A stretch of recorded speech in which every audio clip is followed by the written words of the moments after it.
17 वर्ष से आप स्टेट के मुख्यमंत्री हैं और कभी इधर मन नहीं लगता है तो महागठबंधन से पाला बढ़ के एनडीए से पाला बढ़ा के युवाओं के भविष्य से खिलवाड़ क्यों कर रहे हैं? सबसे बड़ा चोर जो है वो बीपीएससी खुद है। बीपीएससी के सारे अधिकारी चेयरमैन से लेकर उसके मेंबर तक सब भ्रष्टाचार में लिप्त हैं।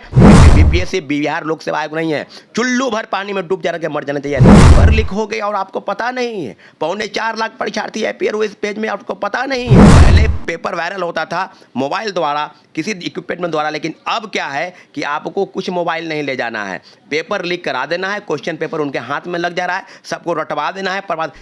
बीपीएससी के चेयरमैन जो परमार मनु भाई बने हैं, इनकी भूमिका देखिए, जिस दिन बने उसी दिन पेपर लीक हो गया और सीधे कह रहा है कुछ नहीं। आर्थिक अपराध इकाई की रिपोर्ट और बीपीएससी का पल्ला झाड़ लेना कि कुछ नहीं हुआ है, हमको 2 घंटा पहले बताते, 3 घंटा बाद हमको बताए, पहली शिफ्ट की परीक्षा शामिल हो गया था, सेकेंड शिफ्ट की परीक्षा 2:30 बजे शुरू है। ये सब अनंतल बदलाव बंद करे बीपीएससी। बिहार में परीक्षाएं तो होती है, लेकिन पेपर लीक का मामला हमेशा कहीं ना कहीं सामने निकल के आता है।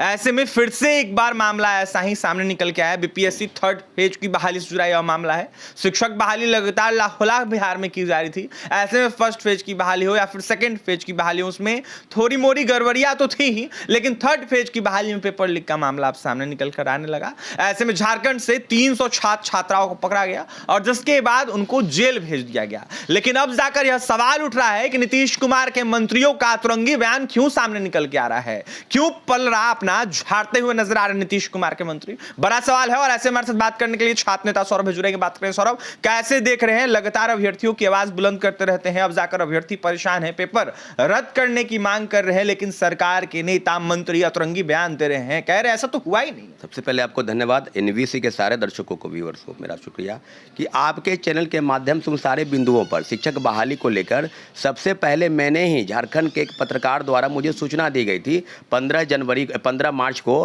कि 11:00 पर कि कोहिनूर एक होटल है, आपको हजारीबाग के बरही थाना क्षेत्र में, वहाँ पर कुछ लोगों को गिरफ्तार किया जा रहा है। तो इस बिंदु पर हम कैसे जांच करें? लेकिन इतना जरूर है कि जो प्रक्रिया है उसमें एसपी का जो रिपोर्ट है वो ये बात साबित करती है कि ये जो मामला है वो बीपीएससी ट्री और 3रे फेज की बहाली से जोड़कर देख रहे हैं। सारे बिंदुओं पर आर्थिक अपराध की टीम जो है, आप सबको पता है कि हजारीबाग गए, लोगों को गिरफ्तार करके लाई और जेल भी भेज दी। लेकिन माननीय मंत्री जी का बयान पल्ला झाड़ लेना कि कुछ नहीं हुआ है, तो 300 लोग को गिरफ्तार कर क्यों भेजे हैं जेल? भाई उनको ले आइए बीपीएससी, या उनको अपने घर पर बुला लीजिए, बीपीएससी का जो है सर्टिफिकेट उनको, शिक्षा नियुक्ति का उनको दे दीजिए। मंत्री का बयान कहने का मतलब सरकार का बयान होता है। मुख्यमंत्री जी को शायद पता नहीं हो, लेकिन मुझे लगता है पता तो जरूर हो गया होगा। पेपर लीक हो गया और आपको पता नहीं है। 4.25 लाख परीक्षार्थी अपेयर हुए इस पेज में, आपको पता नहीं है। सारे मामलों पर मैं बिल्कुल TRE 1 से लेकर TRE 2 तक कह रहा हूं कि ये जो रैकेट है जो चल रहा है, वो परीक्षा लीक कराने के मामले को लेकर दूसरे तरीके से अप्रेंटिस सिस्टम काम कर रहा है। पहले पेपर वायरल होता था मोबाइल द्वारा, किसी इक्विपमेंट द्वारा, लेकिन अब क्या है कि आपको कुछ मोबाइल नहीं ले जाना है, पेपर लीक करा देना है, क्वेश्चन पेपर उनके हाथ में लग जा रहा है, सबको रटवा देना है। ये तो 300 लोगों की गिरफ्तारी हुई है। क्या पता कि अलग अलग जगहों पर लोग को परवाया जा रहा होगा। ये तो जांच का विषय है, तो जांच होना चाहिए क्या है। लेकिन मुख्य सरगना अगर गिरफ्त में है, आर्थिक अपराध इकाई की रिपोर्ट और बीपीएससी का पल्ला झाड़ लेना कि कुछ नहीं हुआ है, हमको 2 घंटा पहले बताते, 3 घंटा बाद हमको बताए, पहली शिफ्ट की परीक्षा शामिल हो गया था, सेकेंड शिफ्ट की परीक्षा 2:30 बजे शुरू है। ये सब अनंतल बदलाव बंद करे बीपीएससी। सबसे बड़ा चोर जो है वो बीपीएससी खुद है। बीपीएससी के सारे अधिकारी चेयरमैन से लेकर उसके मेंबर तक सब भ्रष्टाचार में लिप्त हैं। 10 लाख रुपया तय करके लोगों को नौकरी देना चाहते हैं। जो दिन रात जग के गरीब मध्यम वर्गीय परिवार का बच्चा जो तैयारी कर रहा है, आज उनकी उम्मीदों पर, उनके मंसूबों पर पानी फेरने की तरह किसी भी हाल में पेपर लीक अगर हुआ है, रद्द करना पड़ेगा। मुख्यमंत्री जी को संज्ञान लेना पड़ेगा। 17 वर्ष से आप स्टेट के मुख्यमंत्री हैं और कभी इधर मन नहीं लगता है तो महागठबंधन से पाला बढ़ के एनडीए से पाला बढ़ा के युवाओं के भविष्य से खिलवाड़ क्यों कर रहे हैं? अगर पेपर लीक रद्द क्यों नहीं होगा? बीपीएससी के चेयरमैन जो परमार मनु भाई बने हैं, इनकी भूमिका देखिए, जिस दिन बने उसी दिन पेपर लीक हो गया और सीधे कह रहे हैं कुछ नहीं।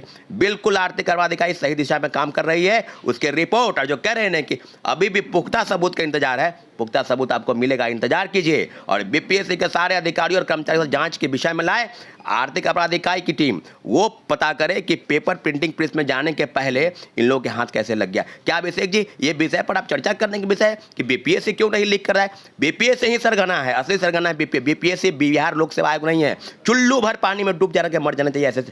लोगों को और बयान दे रहे हैं कि कुछ नहीं हुआ है। 300 लोग की गिरफ्तारी किस दिशा में बढ़ी भाई? आप वहां से बुला लीजिए उन लोगों को, फूल माला पहनाइए, उसको अवार्ड दीजिए, उसको नहीं होगा तो उसको दीजिए कुछ कि बड़ा है। यही सब कोहिनूर हीरा छिपा है बिहार में और बिहार की अस्मिता के साथ खिलवाड़ किया जा रहा है। किसी भी सूरत हाल में पेपर लीक हुआ है, रद्द करना होगा पेपर। एडमिट कार्ड के भी पीछे कुछ देखा जाए तो आंसर वायरल हो रहे हैं लगातार सोशल मीडिया पे, इसको लेकर भी सवाल उठाए जा रहे हैं, उसको लेकर कुछ भी स्पष्टीकरण नहीं दिया जा रहा विभाग के। देखिए, सबसे पहली बात यह है कि किसी भी बिंदु पर एक जांच होता है, जांच के दायरे में कुछ चीजें होती है जिसका रिपोर्ट आने के बाद उस पर अगर बातें सामने आई कि एडमिट कार्ड के पीछे आंसर 100 आंसर जो छपे हैं, तो मुझे लगता है कि देश के इतिहास में जितना भी गलत काम का ठिकरा है बिहार सरकार में ही, बिहार में ही हो रहा है, फल फूल रहा है। और लोग बस एक सिरे से पल्ला झाड़ लेते हैं कि हम कुछ नहीं है। अरे भाई, यहाँ तो छोटा सा एडमिशन से लेकर और बड़े बड़े नौकरियों तक यहाँ रेवड़ी की तरह नौकरी बांटे। 3 महीना में 2 लाख लोगों को आपने नौकरी दिया,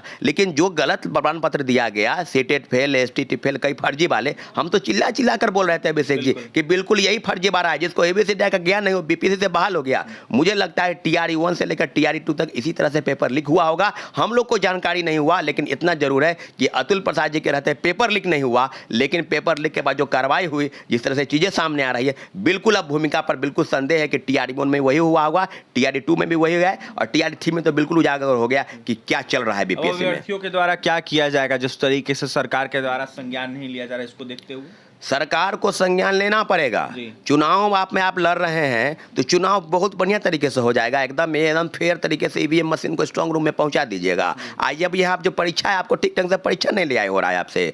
आप बताइए ना भाई कि क्यों आप इस तरह का बयान दे रहे हैं। आपके लोग नहीं देख रहे हैं। जिस क्षेत्र से आप विधानसभा का चुनाव लड़ेंगे या विधान पार्षद बनेंगे, आपको नहीं पता है कि इस तरह से बयानबाजी आप कर रहे हैं, जो मन में आ रहा से बोल रहे हैं। आपको सोच समझ के बयान दीजिए। कोई भी मंत्री बिहार सरकार के हैं, वो सोच समझ के बयान दें और थोड़ा ठीक ढंग से बयान दें कि आपका बयान किस तरह से हो रहा है। निश्चित रूप से बीपीएससी की भूमिका संदिग्ध है। आर्थिक अपराध इकाई बेहतर काम करे। नैयर हसनैन खान A1, मुझे उनको सैल्यूट करने का मन करता है कि ऐसे कर्तव्यनिष्ठ पुलिस ऑफिसर के दम पर बिहार सरकार। अब बताइए, आर्थिक अपराध इकाई की रिपोर्ट पर कई पेपर लीक हुआ तो उसको रद्द किए और आज आप पल्ला झाड़ ले रहे हैं। निश्चित रूप से सब भूमिका वहीं से है। जो ईपी सेंटर भूकंप का केंद्र होता है, यही केंद्र है बीपीएससी। जो बड़े बड़े अधिकारी संलिप्त हैं और आज अपनी भूमिका पर उनको प्रश्न खड़ा हो रहा है। निश्चित रूप से हम 2 दिन का अल्टीमेटम सारे लोगों को हमने कहा है कि आप पटना पहुंचिए और पटना में कल के बाद बहुत बड़े आंदोलन की तैयारी में हम लोग हैं। और निश्चित रूप से शिक्षकों की भूमिका पर और जितने भी शिक्षक हैं हम लोग के साथ हैं, अभ्यर्थी साथ हैं, हम लोग प्रोटेस्ट करेंगे। लेकिन मुख्यमंत्री जी को कम से कम एक संज्ञान लेना चाहिए।